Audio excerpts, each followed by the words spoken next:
Bonjour à tous et à toutes. Je souhaite tout d'abord remercier la revue L'Apologie et notamment Stéphanéas pour m'avoir proposé de faire une intervention sur le thème des scarifications, sur lequel j'ai travaillé dans le cadre de la rédaction de ma thèse en psychologie.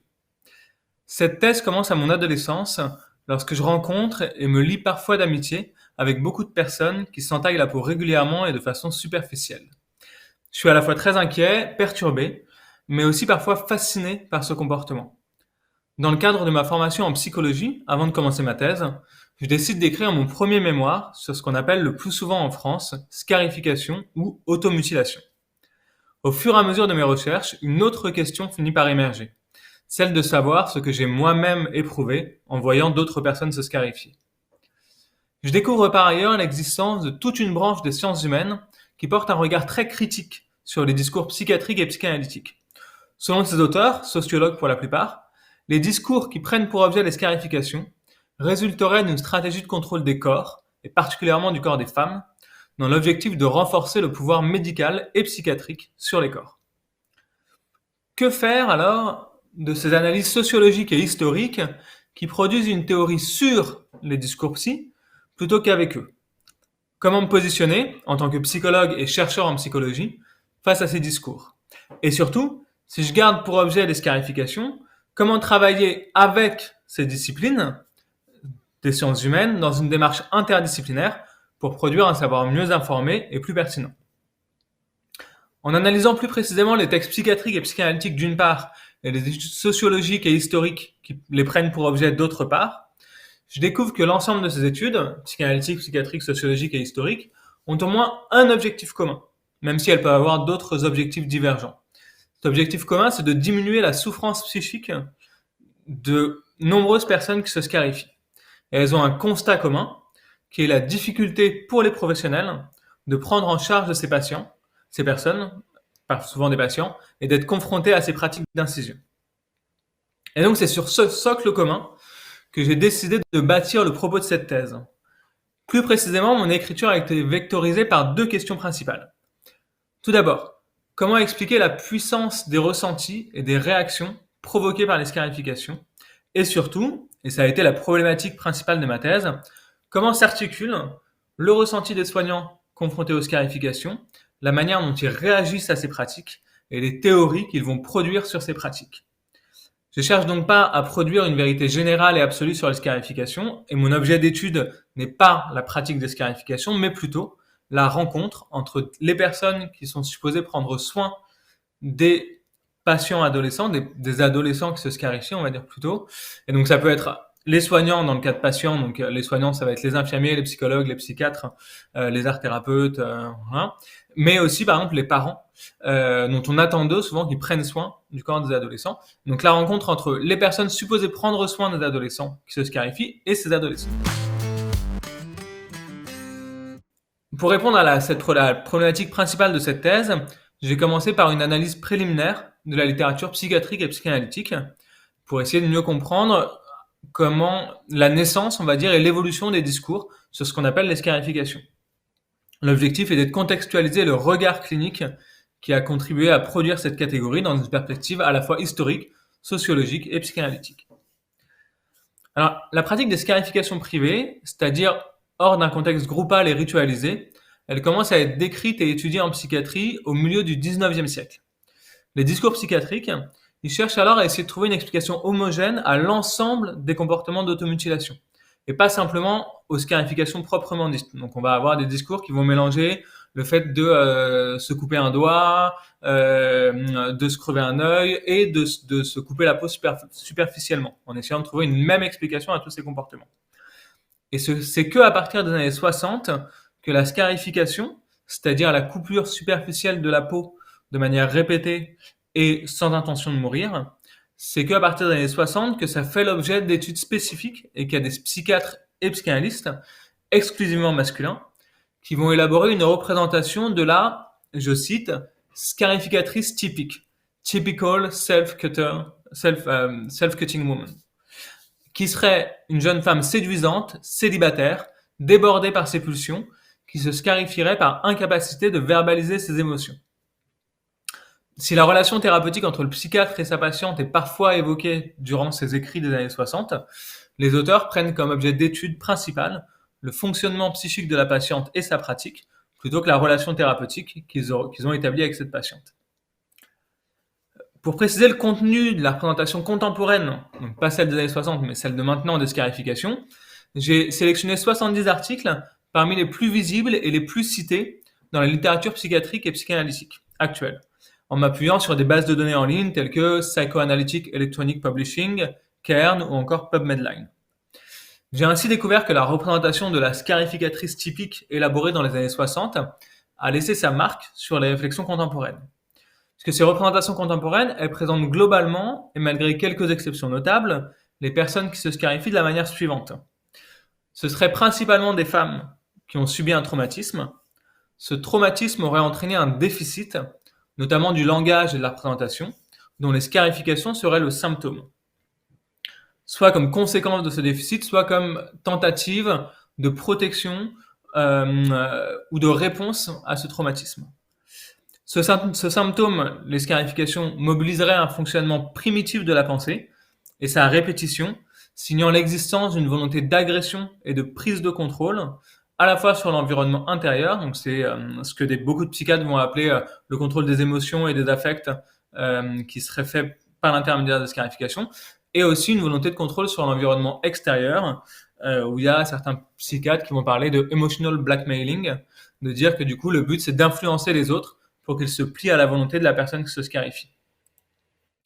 Pour donner un petit aperçu des discours cliniques contemporains qui vont reprendre certains des éléments de ce discours, donc un premier, c'est de dire voilà, on apprend aux patients à parler plutôt qu'à se scarifier, donc avec l'idée que la parole c'est un mode de communication plus évolué justement que la scarification. Ils doivent comprendre que la scarification est inacceptable et qu'ils devraient respecter leur corps. Ils doivent apprendre à gérer leurs relations de manière constructive et à trouver des moyens d'améliorer leur amour-propre et leur image corporelle. Donc on est vraiment dans une visée très éducative. Et du coup, sur l'aspect très déficitaire, c'est une autre citation de Matthew Nock, qui est le directeur de laboratoire de recherche clinique à Harvard, et du coup qui va dire les adolescents qui se scarifient ont une capacité de verbalisation plus faible que ceux qui ne se scarifient pas, de plus grandes difficultés à exprimer leurs émotions et un déficit dans la résolution de problèmes interpersonnels. Mais surtout, ce qui m'a marqué, c'est que malgré des positionnements thérapeutiques différents entre psychiatres et psychanalystes, la majorité des auteurs de mon corpus présentent explicitement ou implicitement l'arrêt des scarifications comme la preuve du succès de la thérapie. Au sein de mon corpus, il n'y a aucun récit positif d'une thérapie réussie, d'une patiente qui va mieux mais qui continuerait de se scarifier. À chaque fois, le succès de la thérapie et la preuve du succès de la thérapie, c'est le fait que la patiente a arrêté de se scarifier.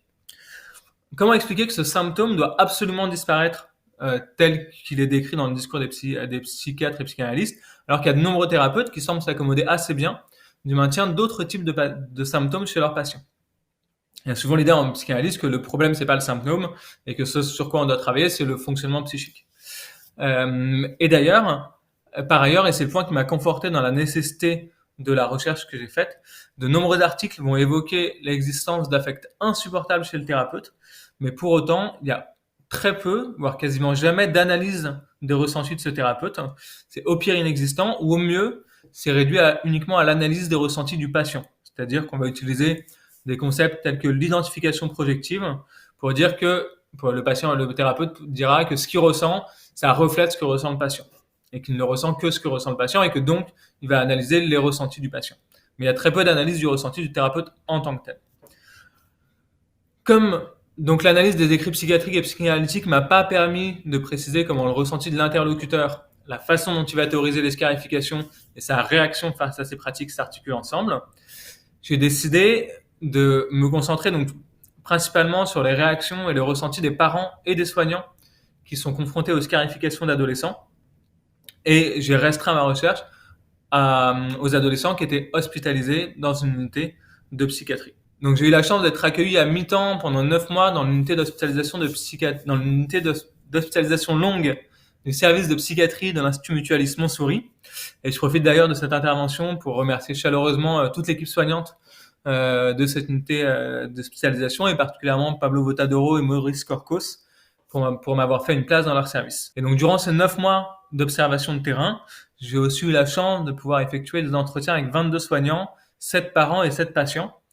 Entretiens que j'ai, avec leur accord, enregistrés, retranscrits et analysés en m'appuyant sur la méthodologie de la théorie ancrée qui a été développée par le sociologue Glaser et Strauss dans les années 60. Alors, ces rencontres et mes observations m'ont permis d'obtenir plusieurs résultats concernant la relation qui se noue autour des scarifications adolescentes. Parmi l'ensemble des résultats obtenus, j'ai choisi là, ici, d'en présenter aujourd'hui 3 qui m'ont paru parmi les plus importants. Mais j'invite évidemment les personnes qui le souhaitent à me contacter pour que je leur envoie mon manuscrit de thèse au complet. Tout d'abord, j'ai pu constater l'existence d'une similitude entre les représentations des patients qui se scarifient et les ressentis des soignants et des parents. En effet, les parents et les soignants racontent souvent avoir été traumatisés par la vision des scarifications et ou par le récit qui les accompagne. Ils éprouvent eux-mêmes des difficultés à verbaliser leurs ressentis ou même à décrire la pratique elle-même. Ils vont souvent passer par une mise en image et une reproduction du geste plutôt que par une mise en mots. Il y a par exemple une soignante qui va déclarer en réunion d'équipe à propos d'une patiente, elle va dire elle se, et elle va faire le geste. Elle va dire elle se, j'ai vu ses bras, et un autre va me dire en entretien, quand elles se sont, quand c'est bien dégueu, bien sanguinolent, t'as quand même les premières réactions, c'est oh, tu vois, c'est un peu le truc. Oh. Donc la question de la difficulté à verbaliser ses émotions, elle se retrouve à la fois dans la représentation des patients et aussi chez les soignants. Parallèlement, les soignants mettent également en place des dispositifs de contrôle importants sur l'environnement, le corps et le discours de l'adolescent pour l'empêcher de se scarifier dans l'unité d'hospitalisation. Enfin, les scarifications déclenchent chez les soignants et les parents des ressentis d'impuissance, de culpabilité et d'agressivité envers les adolescents. Un des soignants déclarant en entretien, dans la définition de mon job, c'était évident qu'il ne fallait pas que les patients se scarifient quand moi j'étais infirmier dans le service, pas possible. Donc les 2 sentiments, ça a été ça, impuissance et culpabilité. Et il y a un parent qui va préciser ce ressenti en déclarant, quand on a passé des années à protéger ses enfants, quand ces enfants s'autodétruisent, quelque part, enfin, c'est une forme de, c'est difficile à vivre. On a un peu l'impression qu'on a servi à rien, qu'enfin on se demande ce qu'on a fait pour que l'enfant en arrive là. Mais ce qui est particulièrement intéressant, c'est que ces 3 ressentis, impuissance, culpabilité et agressivité, s'articulent de façon similaire au fonctionnement psychique des patients tel qu'il est décrit par la littérature psychiatrique et psychanalytique. Précisément, les scarifications, elles sont souvent décrites de façon parfois juste et pertinente, ou en tout cas assez logique par rapport au discours des patients. Elles peuvent être décrites comme un moyen de lutter de façon active contre un vécu de passivation et d'impuissance qui va être provoqué par un traumatisme antérieur actuel. Par exemple, qui peuvent être par exemple les changements biologiques liés à la puberté. C'est-à-dire que après avoir vécu une expérience d'intrusion où la personne n'a rien pu faire pour l'empêcher, elle va reproduire cette agression, mais cette fois de façon active pour arriver à mieux la maîtriser. En sus de contravestir ce vécu de passivation qui est lié à une expérience traumatique, les scarifications sont aussi décrites comme un moyen de retourner contre soi l'agressivité afin de préserver les autres de motions pulsionnelles agressives qui risqueraient de les détruire. Donc ça, c'est des discours où on va dire, l'adolescent, par exemple, a une très forte agressivité contre ses parents ou contre d'autres personnes, mais il a peur d'exprimer cette agressivité. Et en plus, il s'en veut de ressentir cette agressivité, donc il la retourne contre soi. Mais de même, ce que j'ai pu voir dans les entretiens que j'ai effectués, c'est que la culpabilité que ressentent les soignants, ça peut être un moyen pour eux de supporter leur impuissance. Un soignant affirmant ainsi lors d'une restitution partielle de mes résultats, en réunion d'équipe, c'est-à-dire se dire qu'on a loupé quelque chose, qu'on a foiré, c'est aussi se dire que peut-être la prochaine fois, on réussira à empêcher les scarifications. Et ça, c'est rassurant. C'est pas tant les scarifications qui nous agressent que notre propre impuissance qui nous est insupportable. Autrement dit, plutôt que de se considérer passif et incapable de faire quoi que ce soit, certains soignants préfèrent se dire c'est à cause de moi et s'en vouloir dans quelque chose de plus actif. Par ailleurs, un certain nombre aussi préfèrent se dire que c'est à cause d'eux que l'adolescent se scarifie, parce qu'ils ont très peur, sinon, d'exprimer un mouvement d'agressivité très fort envers les adolescents, qui transgressent de manière continue les règles du service et les obligent, eux, à faire un certain nombre d'actes de recoudre les plaies, appeler un interne, tout un dispositif de soins qui est assez lourd et qui génère de l'agressivité envers les patients. Agressivité par rapport à laquelle eux-mêmes culpabilisent, et dont ils ont peur qu'elle s'exprime de manière trop violente vis-à-vis des patients.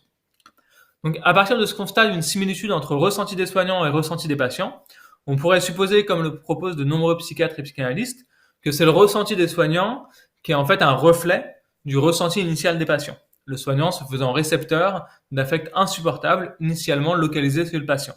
C'est quand je parlais de la question de l'identification projective, c'est cette idée-là. Une autre alternative, qui est privilégiée plutôt par des approches sociologiques, ce serait de dire qu'en fait le ressenti des soignants est premier et qu'après c'est à partir de ce ressenti qu'on va élaborer une représentation des personnes qui se scarifient, mais qui proviendrait en fait, qui serait cette fois le reflet du ressenti des soignants. L'ensemble de mes recherches m'ont conduite pour ma part à proposer une troisième hypothèse afin de sortir de cette logique binaire et caricaturale. Bien entendu, les discours sont toujours un peu plus complexes que ça, en supposant que ces ressentis sont provoqués par la rencontre autour des scarifications entre un adolescent et un supposé soignant, c'est-à-dire quelqu'un qui est censé prendre soin, qui peut donc être un parent, un infirmier ou un psychiatre. Autrement dit, de nombreuses thèses développées au sujet des scarifications, notamment autour des concepts d'impuissance, de culpabilité et d'agressivité, garderaient leur pertinence, mais à condition de considérer qu'elles décrivent non pas le fonctionnement psychique du patient ou du soignant, mais plutôt ce qui se passe entre le thérapeute et le patient au sein d'une situation thérapeutique précise. Et c'est d'ailleurs pour ça que les sociologues et les psychologues souvent vont avoir des théorisations différentes parce qu'ils parlent pas de la même situation. C'est pas la même chose quand une personne se scarifie, parle avec un psychologue qui est censé prendre soin, ou avec un infirmier en psychiatrie, ou lorsqu'elle parle avec un chercheur en sociologie. Voilà pour le premier résultat que je souhaitais vous présenter. Le deuxième résultat concerne la question de l'intentionnalité et de l'adresse des adolescents qui se scarifient. En effet, les supposés soignants, donc les personnes dont on attendait qu'elles prennent soin, établissent souvent une différence entre les adolescents qui se scarifient parce que, je cite, c'est plus fort qu'eux, et ceux qui vont le faire pour susciter une réaction. Un parent en entretien me dira par exemple, elle nous dit je veux plus le faire et puis à chaque fois ça recommence. Quoi donc c'est plus fort qu'elle en fait. Enfin, ou c'est plus fort qu'elle, ou c'est calculé. Néanmoins, cette focale sur le désir du patient ou de l'adolescent occulte bien souvent celui du supposé soignant. Et il me semble nécessaire de questionner aussi le désir de ces derniers à réagir ou non aux scarifications qu'ils découvrent. En effet, la représentation de l'intentionnalité de l'adolescent, elle dépend du ressenti de son interlocuteur. Et chaque interlocuteur va privilégier une hypothèse d'intentionnalité en fonction de ce qui est le moins difficile à supporter pour eux. J'ai pu ainsi identifier deux dyades opposées. D'une part, il va y avoir la représentation de considérer que le patient ne peut pas s'empêcher de se scarifier. Et ça va être plutôt lié à un sentiment d'impuissance, le fait de se sentir soi-même impuissant face aux blessures auto-infligées. Une soignante va dire par exemple, comme c'est une addiction, en fait, on se sent encore une fois, enfin moi, je me sens encore une fois un peu impuissante. Voilà, comme c'est quelque chose qu'ils ne peuvent pas s'empêcher de faire, on se sent impuissant. Et il y aurait une autre dyade qui serait de considérer les scarifications comme une adresse directe au soignant et le fait de se sentir agacé ou culpabilisé. Une soignante va dire ainsi, je suis un peu agacé, je l'avoue, parce que je me dis, mais c'est démonstratif et c'est très adressé contre les soignants. Le fait, du coup, de supposer qu'il y a une adresse contre les soignants, ça permet de justifier une certaine agressivité de la part des soignants, agressivité qui est généralement prohibée. Si la dissimulation, monstration des marques de scarification a fait couler beaucoup d'encre concernant la question de l'intentionnalité des auteurs de ces pratiques, il me semble pour ma part absolument nécessaire de prendre aussi en compte la position et le désir de la personne qui voit ces marques. En effet, le supposé, la personne qui est censée prendre soin, elle va interpréter l'intentionnalité derrière ces marques en fonction de ce qu'elle ressent elle-même. Et elle va choisir plus facilement une explication qui va légitimer son ressenti. C'est-à-dire, par exemple, de considérer que c'est une adresse de la part des adolescents si elles-mêmes elles se sentent agacées, ou de considérer que les adolescents peuvent rien y faire si elles se sentent impuissantes. Mais les adolescents, eux aussi, vont jouer là-dessus. Et par exemple, j'ai vu une adolescente insister sur une absence d'intentionnalité pour délégitimer certaines réactions des soignants. Donc, par exemple, une patiente a pu dire, ça sert à rien d'engueuler les patientes qui se scarifient. C'est pas de leur faute. Elles sont victimes de leur acte parce que c'est plus fort qu'elles. En conséquence, la représentation de l'intentionnalité du patient résulte d'une négociation entre l'adolescent et son interlocuteur, la scène clinique qui se joue entre un supposé soignant et un adolescent étant toujours co-construite. Le troisième résultat que je voulais vous présenter s'appuie sur des déclarations répétées d'adolescents qui insistent sur le fait que la scarification favorisait pour eux l'expression de problématiques qui ne pouvaient pas se dire autrement. et que la vision partagée des scarifications pouvait leur permettre d'être mieux compris. Une adolescente me disant ainsi, des fois, j'aimerais juste qu'il y ait quelqu'un qui rentre par accident dans ma chambre et qui voit ça, c'est-à-dire elle en train de se scarifier, et juste qui partage cette vue-là avec moi. Cette représentation des scarifications qui rendrait visible la souffrance des adolescents se retrouve aussi chez certains soignants. Une soignante me disant ainsi, on se demande ce qu'ils vont chercher, quoi. Pourquoi est-ce qu'ils vont avec leurs ongles, avec un cutter? Qu'est-ce qu'ils vont chercher là dans leurs bras? Du coup, creuser, donc quand elle parle de creuser à la fois de poser des questions en creusant et puis des adolescents qui creuseraient dans leur corps, creuser peut-être plus dans le sens, essayer de voir pourquoi, tout ce qu'ils enfouissent en fait, voir pourquoi est-ce qu'ils se font mal. Donc il y a beaucoup l'idée qu'on va pouvoir voir la douleur grâce aux scarifications et c'est une douleur qui ne pourrait pas s'exprimer par des mots mais qui devrait passer par une vision de quelque chose. Au niveau intersubjectif, les nombreux entretiens que j'ai pu effectuer avec les soignants m'ont amené à considérer que dans le cadre de la scène qui se joue avec les adolescents, les scarifications semblent parfois convoquer chez les soignants un désir de fouiller l'intérieur du corps afin d'arriver à trouver enfin pourquoi est-ce qu'il va mal, la vérité de sa souffrance. Mais du coup, il y a aussi une peur de basculer dans une trop grande proximité avec l'adolescent. Surtout quand les scarifications vont être faites sur des zones, par exemple sur le ventre, sur la poitrine. Et à ce moment-là, donc il y a cette peur-là, mais il y a aussi vraiment l'idée que ça permettrait d'arriver à comprendre, ce serait une tentative d'expression de quelque chose qui pourrait pas être dit autrement. Et donc, on peut avoir l'impression au premier abord que les scarifications ravivent l'espoir d'une communication parfaite et préverbale, intime, où les pratiques corporelles permettraient d'exprimer une vérité que les mots ne pourraient que trahir. Dans une perspective plutôt psychanalytique, on pourrait penser alors que les scarifications s'apparenteraient au cri du nourrisson qui, souffrant sans savoir de quoi il souffre, il crie, donc ce serait la personne se scarifie, elle appelle à elle, donc le nourrisson appelle à lui une personne secourable, dont il espère qu'elle comprendra l'origine de sa détresse et saura y répondre par une action spécifique, adaptée et efficace. Donc ce serait une manière de dire qu'on va mal et d'espérer que quelqu'un arrive à trouver la réponse et la vérité de cette souffrance. Néanmoins, si la scène clinique des scarifications évoque à l'ensemble des protagonistes ce souvenir d'une relation intime et préverbale, elle fait vaciller dans le même temps l'illusion de cette communication parfaite, parce qu'elle rappelle le manque et l'altérité de chacun des acteurs, et surtout la défaillance, angoissante et nécessaire, de cette personne secourable qui vient pour essayer d'aider, que Freud va désigner sous le nom de Nebenmensch. Et donc les tentatives acharnées de vouloir toujours contrôler le corps et l'environnement de l'adolescent et de l'empêcher de se scarifier, s'appuie en partie sur cette représentation omnipotente et idéalisée du Nebenmensch, c'est-à-dire de la personne secourable qui arriverait à empêcher tout dommage qui serait fait à l'adolescent, qui arriverait à toujours protéger son corps quoi qu'il arrive. Et ces tentatives répétées, elles risquent d'entraîner l'effet inverse à celui escompté et de favoriser la reproduction de la scène de scarification. L'enjeu de la scène clinique serait alors de supporter l'impuissance à soigner les scarifications plutôt que d'en triompher. Pour paraphraser Winnicott, plutôt que de développer chez l'enfant la capacité d'être seul en présence d'un être humain proche, ça c'est ce que raconte Winnicott dans la question de la capacité d'être seul, que le but de la personne qui prend soin, c'est de développer chez l'enfant la capacité d'être seul en présence de quelqu'un. Il s'agirait plutôt de développer chez l'être humain proche, chez le Nebenmensch, chez la personne secourable, la capacité de rester présente avec un adolescent seul, qu'elle n'arrive pas à aider. Lors d'un entretien avec la mère d'une patiente, cette dernière me dit, après avoir déclaré, donc j'ai mis l'entretien ici, mais elle déclare avoir été anéantie par les scarifications de sa fille parce qu'elle les avait pas vues et qu'elle n'avait rien pu faire pour éviter ça, que finalement, la seule chose qu'elle peut faire par rapport à ces scarifications, c'est d'être là et de tenir bon. Il me semble que dans ce tenir bon de cette mère, il s'agit finalement pas de réussir finalement à soigner sa fille et à trouver la bonne solution ou les bons mots qui arrêteraient la scarification, mais qu'il s'agit plutôt de réussir à rester auprès de sa fille malgré son impuissance relative à l'aider et de tenir bon malgré ce sentiment d'impuissance.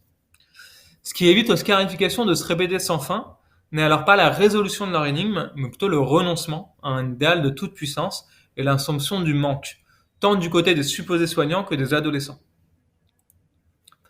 Ainsi, s'il y a une certaine partie de la psychanalyse et de la psychiatrie représente les patients sous un jour déficitaire et insiste en conséquence sur la nécessité pour les parents ou pour le thérapeute de se constituer en bon objet, qui pourra ensuite être introjecté par le patient qui pourra prendre soin de lui-même. Il me semble pour ma part que les parents comme les soignants doivent aussi savoir se montrer suffisamment défaillants et supporter cette défaillance s'ils souhaitent que l'adolescent dont ils tentent de prendre soin puisse introjecter cette capacité à la défaillance et supporter sa propre impuissance relative face au monde qui l'entoure et à son corps en pleine transformation pubertaire. Mes 3 résultats présentés, c'est-à-dire la similitude des ressentis provoqués par la scène clinique des scarifications entre supposés soignants et adolescents qui se scarifient, la co-construction de la représentation de la scène clinique et de l'intentionnalité de l'adolescent, et enfin la nécessité de se montrer suffisamment défaillant et de supporter l'adolescence plutôt que d'en triompher pour éviter la répétition sans fin des scarifications. Il est temps pour moi de conclure. Je dirais pour finir que l'étude des scarifications en psychanalyse et en psychiatrie ne doit pas, selon moi, chercher à dresser un tableau objectif de la jeune femme scarificatrice, de son passé et de ses processus mentaux. Mais doit plutôt analyser la situation clinique qui se joue entre une personne qui s'est scarifiée et son thérapeute. Cette analyse ne pourrait alors se limiter aux notions de transfert, de contre-transfert et d'identification projective, dont le recours excessif entrave parfois, paradoxalement, une position thérapeutique réflexive. Confrontés à un ressenti insupportable, certains thérapeutes font en effet un usage abusif de ces 3 notions en les utilisant pour rendre le patient seul responsable de ce qu'ils éprouvent et en évitant alors une analyse critique de leur propre ressenti ou une contextualisation de la situation clinique. D'autant plus, comme nous l'avons vu, que la représentation du patient que nous privilégions dépend évidemment de nos propres affects. Si on se trouve parfois en tant que clinicien en recherche de repères et de catégories, et qu'il est toujours difficile d'aborder une situation sans aucune connaissance, il me paraît plus pertinent de décrire et d'analyser certains types de situations transférentielles et de relations thérapeutiques plutôt que certains types de patients. L'objectif de la psychanalyse n'est pas, à mon avis, de contribuer à l'établissement d'une nosographie qui participerait uniquement à maintenir l'illusion d'une indépendance entre le fonctionnement psychique du patient et la relation thérapeutique spécifique établie pendant la cure. À l'inverse, la psychanalyse gagnerait à travailler avec la sociologie afin d'analyser et de décrire plus en détail la multiplicité de relations qui peuvent se nouer et évoluer entre un thérapeute et son patient. Enfin, insister sur l'importance du ressenti des soignants et des parents confrontés aux scarifications, c'est aussi rappeler que prendre soin des adolescents signifie aussi et toujours prendre soin des supposés soignants. Face aux vacillements intrapsychiques et intersubjectifs provoqués par les scarifications, tant chez l'adolescent que chez le supposé soignant, c'est l'existence d'espaces de réflexion et de discussion, bien plus que la croyance en une étiologie universelle et déficitaire qui permet à la rencontre clinique de se transformer en zone de construction intersubjective plutôt qu'en terrain de lutte, d'emprise et d'assujettissement. Pour ma part, la dimension interdisciplinaire de ce travail ainsi que la position d'observateur que j'ai occupée pendant 9 mois dans le service de psychiatrie de l'IMM m'ont forcé à expliciter, à réinterroger de nombreux concepts et représentations forgés par ma formation initiale en psychologie, redynamisant ainsi des savoirs qui avaient pu se fossiliser. Pour finir, il me faut rappeler que les théories développées dans cette thèse et dans cette présentation s'appuient sur mon expérience subjective et sur une double proximité, professionnelle avec les soignants et personnelle avec les personnes qui se scarifient. Ce double positionnement et la tension qui en résulte ont été un puissant vecteur d'écriture, mais il est évident que ce positionnement a aussi coloré l'ensemble des théories produites dans cette recherche. Je ne peux donc que souhaiter que ce travail puisse être discuté, critiqué, questionné, et qu'il ouvre sur de futures recherches, qu'elles soient menées par moi ou par d'autres qui sauront poursuivre et dépasser les écueils rencontrés, et éviter ainsi de reproduire ce que j'ai tenté de déconstruire, une représentation des scarifications qui oublie le rôle de l'observateur. Voilà. Je vous remercie de votre attention.